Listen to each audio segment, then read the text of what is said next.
How are you? I hope all are fine and in good health. Student, myself Hina Ghazali madam. Today I am going to teach you English. The the name of the first lesson. Actually, not, it is not a lesson. Actually, it is a poem.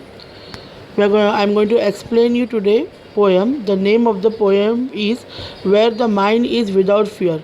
This poem is written by Rabindranath Tagore. Okay, like in summary type, I will explain you this poem. Okay, student, the poem "Where the Mind is Without Fear," which is in the form of a prayer, was written in the pre-independence era. Means at that time we had not got the independence from British rules. Okay, thus it establishes a link between the existing India and the poet perception of India. Tagore indirectly hints at the challenges faced by India under the British rule. He wants his motherland to be a haven of freedom. He wants Indians to enjoy the freedom not just from the shackles of a foreign rule but from the religious, moral and social and intellectual discord, you can say. He intercedes to God, guide his country so as to awaken it from the deep slumber of all that hampers its progress and retards its development. Because at the time of British rule, India is at a very miserable condition, we can say. Okay, we are talking about the pre-independence era.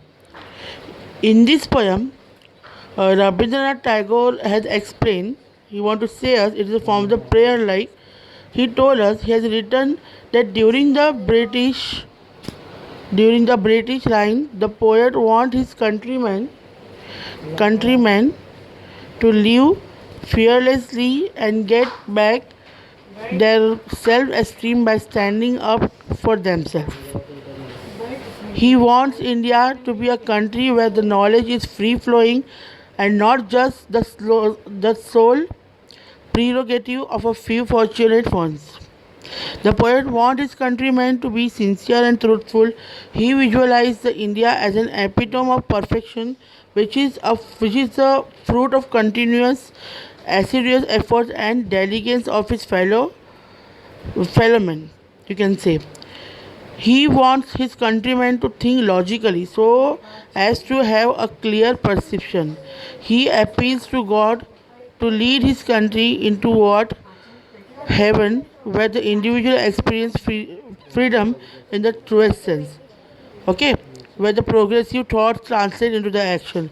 He prays to the Almighty to let his country wake up to such an ideal abode of freedom.